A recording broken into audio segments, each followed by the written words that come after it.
नमस्कार विद्यार्थियों। आज शुरू करते हैं सबसे कॉम्प्लिकेटेड चैप्टर त्रिभुज, जिसको पढ़ने से बहुत सारे स्टूडेंट डरते हैं। तो चलिए ये चैप्टर आज हम स्टार्ट करते हैं और दूर भागेगा आप सबका डर। तो जैसा कि नाम है त्रिभुज, तो इस चैप्टर को स्टार्ट करने से पहले बहुत सारी चीज़ें जानेंगे। त्रिभुज से रिलेटेड, त्रिभुज क्या है, त्रिभुज के गुण और भी बहुत सारी प्रमेय। तो बस बने रहिए आप हमारे साथ, हल करते हैं ये त्रिभुज चैप्टर। तो देखिए, नाम है त्रिभुज, तो आज हम सबसे पहले ये जानेंगे कि त्रिभुज होता क्या है। तो चलिए समझते हैं नाम से ही। अब देखिए त्रिभुज क्या होता है। तो देखिए, जैसा कि नाम है त्रिभुज, त्रिभुज कैसे बना। देखिए त्रि और ये भुज, इन दो शब्दों से मिलकर बना है शब्द त्रिभुज। अब देखिए यहाँ पर जो शब्द त्रि है, त्रि का अर्थ होता है तीन, और भुज अर्थात भुजाएं, ठीक है ना।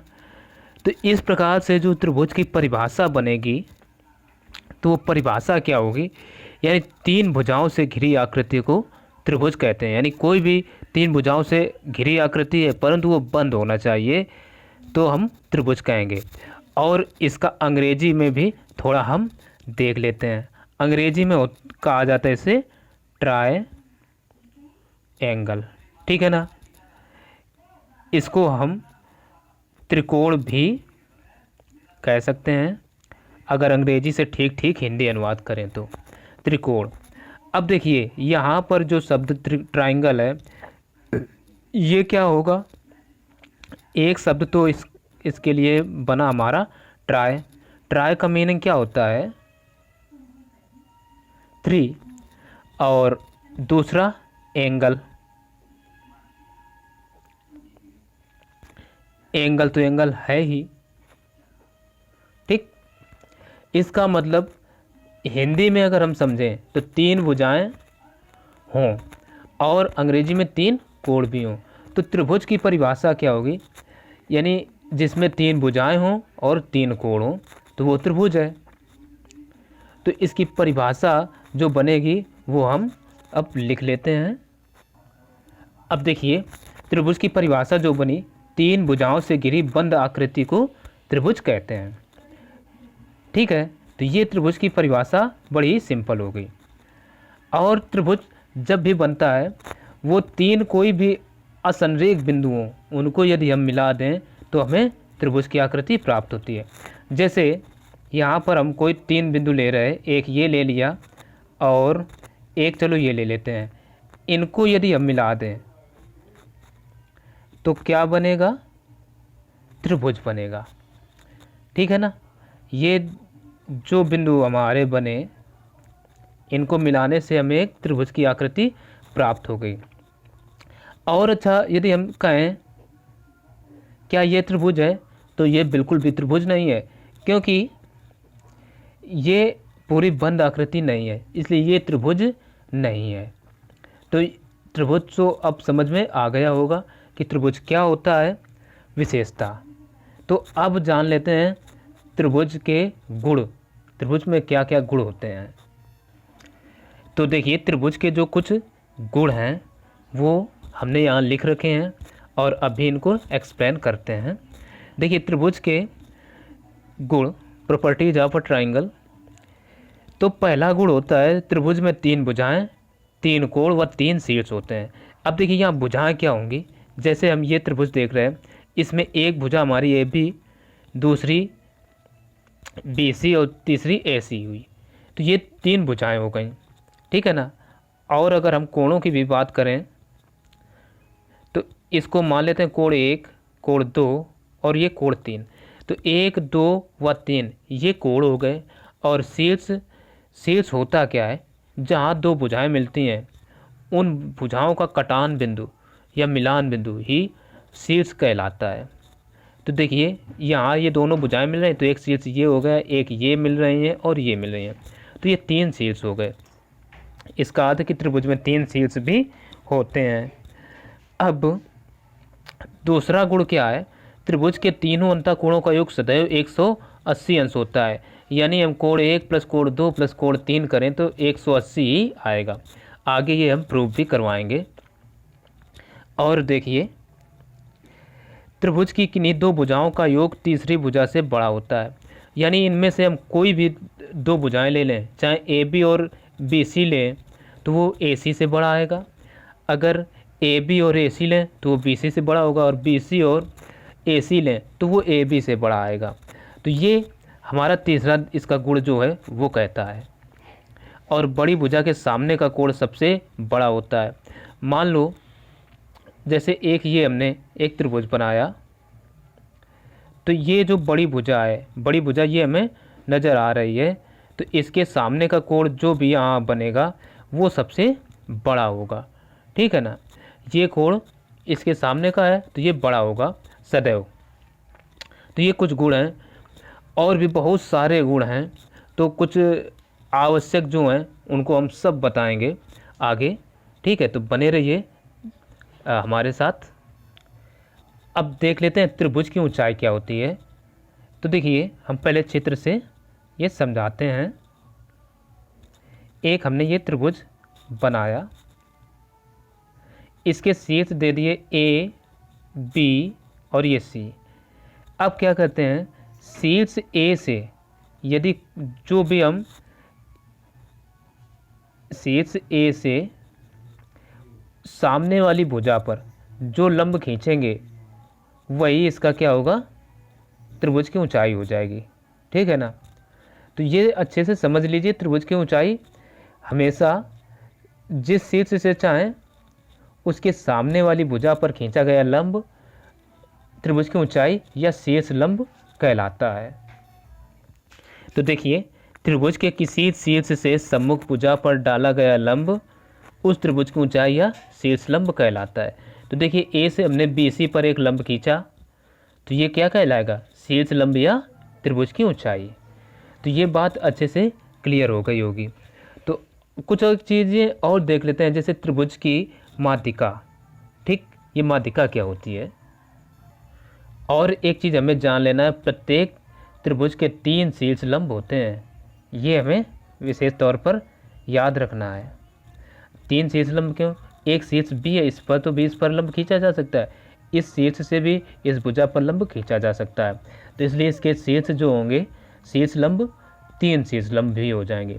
ठीक, अब बात कर लेते हैं त्रिभुज की माध्यिका की। तो देखिए त्रिभुज की माध्यिका होती क्या है, ये देखिए त्रिभुज के किसी शीर्ष के सम्मुख भुजा के मध्य बिंदु को मिलाने वाला रेखाखंड त्रिभुज की माध्यिका कहलाता है। यानी हमने कोई एक ये त्रिभुज बनाया, ठीक है, मान लेते हैं ये डी बिंदु है, त्रिभुज का नाम दे देते हैं ए बी और सी। ये डी बी सी भुजा का मध्य बिंदु है। ठीक है ना, यानी ये दोनों भाग बराबर हैं। तो ए से यदि हम डी को मिला दें तो ये जो ए डी बना ये क्या कहलाएगा, माध्यिका। ठीक, तो यही ए डी माध्यिका हो गई। तो ये समझ लीजिए कि त्रिभुज के किसी शीर्ष से सम्मुख भुजा के मध्य बिंदु को मिलाने वाला रेखाखंड त्रिभुज की माध्यिका कहलाता है। अच्छे से क्लियर कर लेना है।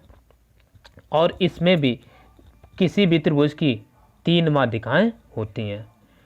एक देखिए बी से इस भुजा के मध्य बिंदु को मिला दें तो दूसरी, और इसके इस मध्य बिंदु से मिला दें तो तीसरी माध्यिका हो जाएगी। इस प्रकार से प्रत्येक त्रिभुज की 3 माध्यिकाएं होती हैं। अब कुछ और चीज़ें देख लेते हैं, अब त्रिभुजों के प्रकार। ठीक है, अब बात करते हैं त्रिभुज के प्रकार की, यानी टाइप्स ऑफ ट्राइंगल। तो देखिए पहला क्या है, पहले हम देख लेते हैं भुजाओं के आधार पर। ठीक है ना, भुजाओं के आधार पर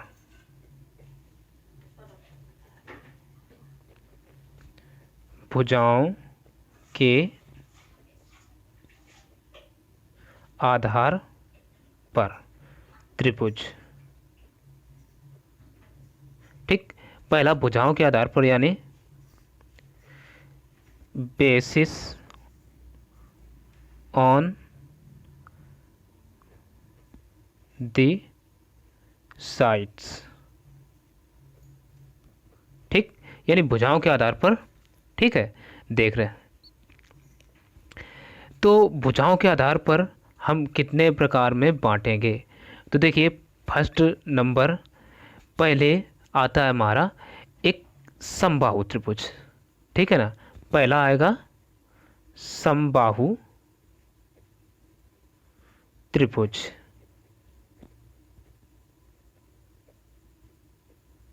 समबाहु त्रिभुज यानी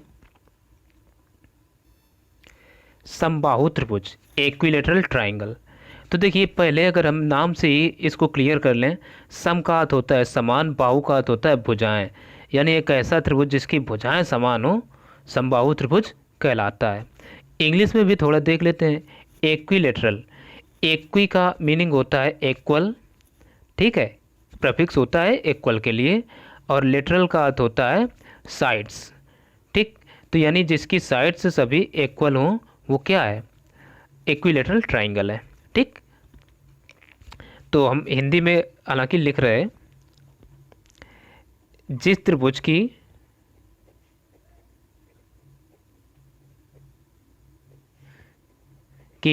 तीनों भुजाएं, यानी त्रिभुज में 3 भुजाएं होती हैं, तो तीनों भुजाएं आएंगी। भुजाएं समान हो, समान यानी बराबर, समबाहु त्रिभुज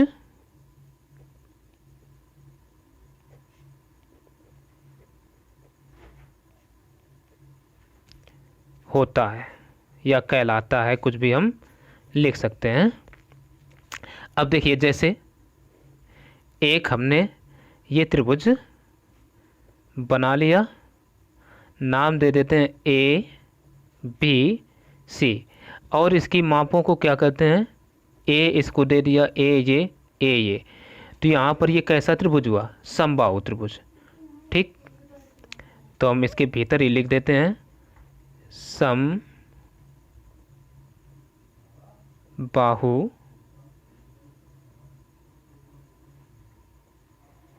त्रिभुज, यानी ये समबाहु त्रिभुज हो गया। चलो आगे अगला बात कर लेते हैं विषमबाहु त्रिभुज की।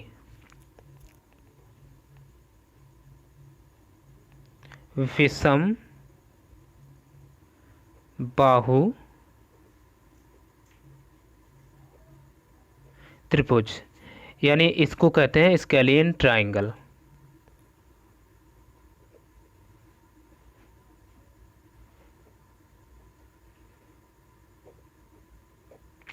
ठीक, तो ये क्या होता है? जैसा कि नाम है विषम, यानी जो समान ना हो वही तो विषम होता है। तो ये क्या होगा? ऐसा त्रिभुज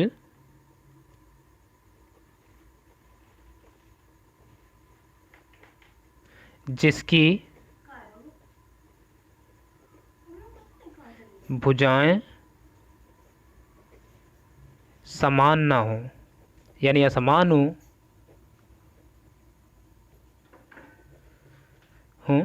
विषम बाहु त्रिभुज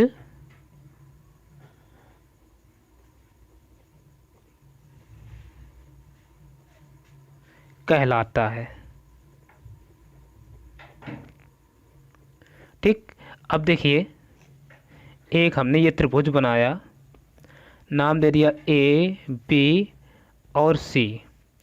अब इसकी भुजा ये ए हो गई, ये बी हो गई, और ये सी हो गई।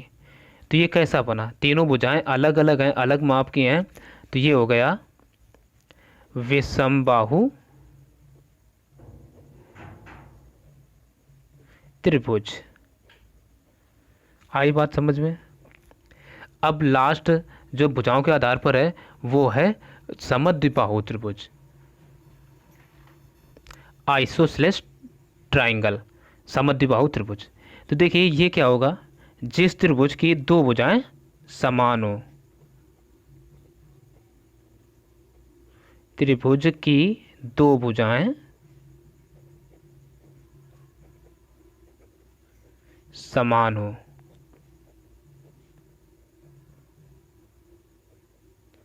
समान हो, समद्विबाहु त्रिभुज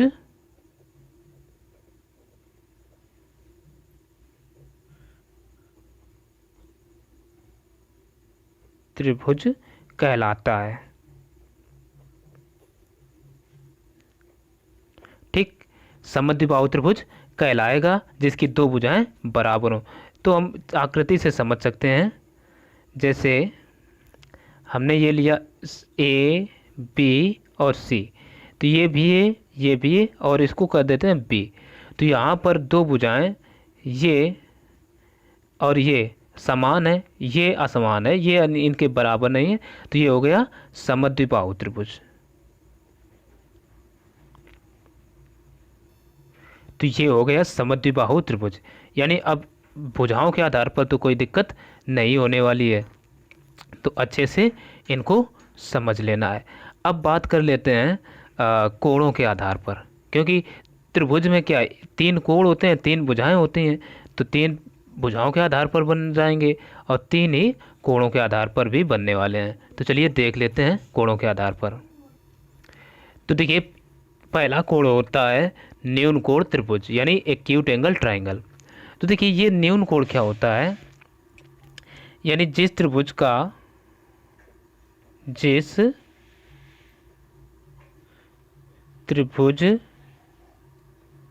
के प्रत्येक कोण या का प्रत्येक कोण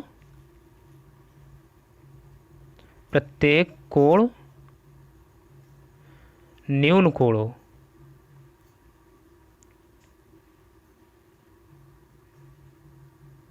न्यून कोण हो, जिस त्रिभुज का प्रत्येक कोण न्यून कोण हो, न्यून कोण त्रिभुज कहलाता है।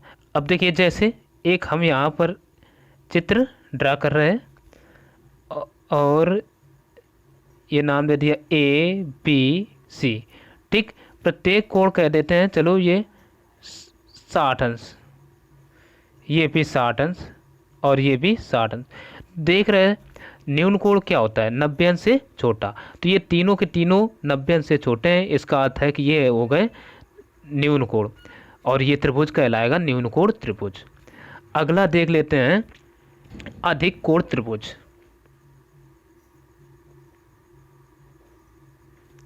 अधिक कोण त्रिभुज, ठीक है, इंग्लिश नेम होता है ऑब्ट्यूज एंगल। तो ये क्या होता है, जिस त्रिभुज का एक कोण, क्योंकि सभी कोण तो अधिक कोण हो नहीं सकते, तो इसमें केवल एक कोण अधिक कोण होगा। तो हम लिख सकते हैं जिस त्रिभुज का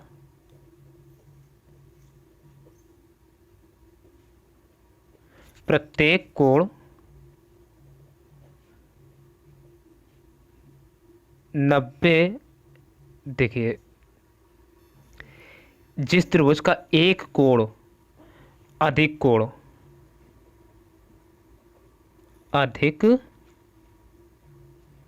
कोण यानी 90 अंश से बड़ा हो, 90 अंश से बड़ा, यानी अधिक कोण क्या होता है, 90 अंश से बड़ा कोण जो होगा वो अधिक कोण कहलाएगा। यानी 90 अंश से बड़ा हो अधिक कोण त्रिभुज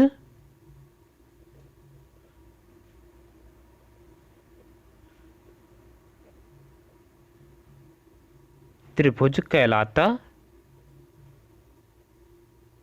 है। ठीक है ना, यानी जिस त्रिभुज का एक कोण 90 अंश से बड़ा होगा वो अधिक कोण त्रिभुज कहलाएगा। तो यहाँ पर एक हम त्रिभुज खींचते हैं।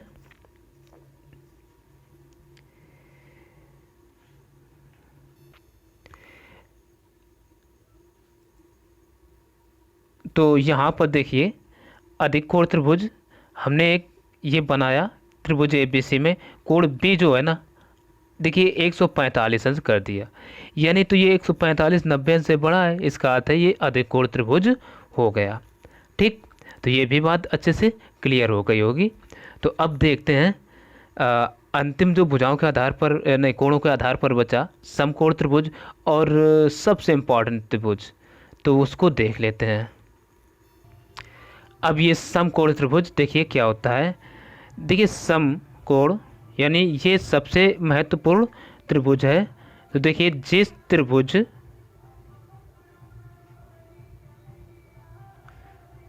का एक कोण समकोण यानी 90 अंश, ठीक है ना, का हो, समकोण त्रिभुज कहलाता है।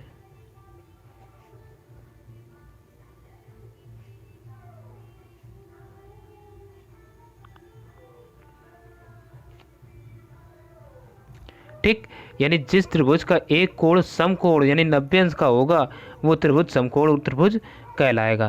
तो देखिए यहाँ पर एक हम ये त्रिभुज ड्रा करते हैं, नाम दे देते हैं ए, इसका बी और ये सी। यहाँ पर जो कोण बी है वो कह देते हैं 90 अंश। ठीक, तो ये 90 अंश का कोण हो गया, तो इसलिए ये कहलाएगा त्रिभुज समकोण त्रिभुज। ठीक, तो ये भी चीज़ अच्छे से समझ लेना हमें। ठीक है,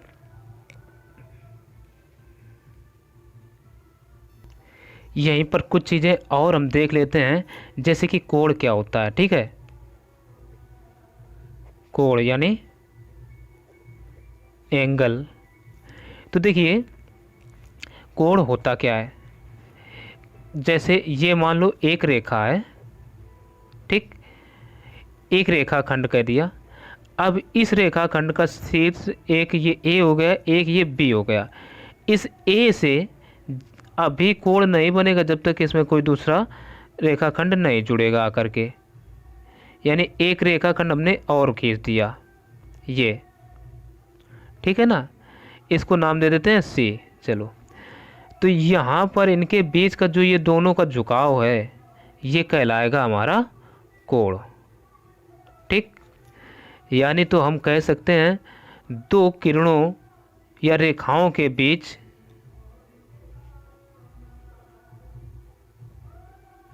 किरणों या रेखाओं, देखो किरण कह दें, रेखाखंड कह दें या रेखा कह दें, तो हम एक ही चीज़ है, दो किरणों या रेखाओं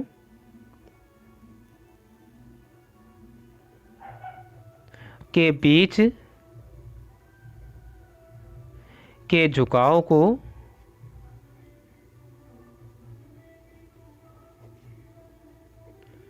कोण कहते हैं।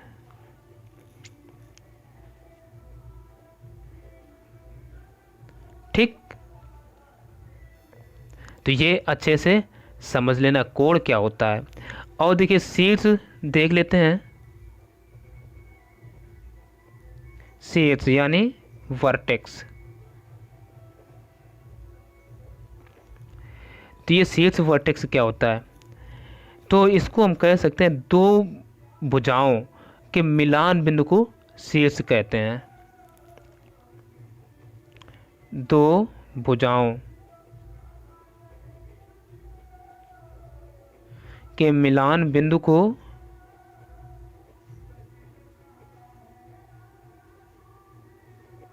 को शीर्ष कहते हैं।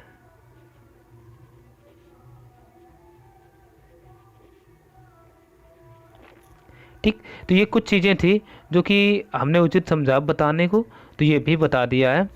तो और अभी बहुत कुछ बाकी है त्रिभुज में, तो वो भी सब बताएंगे।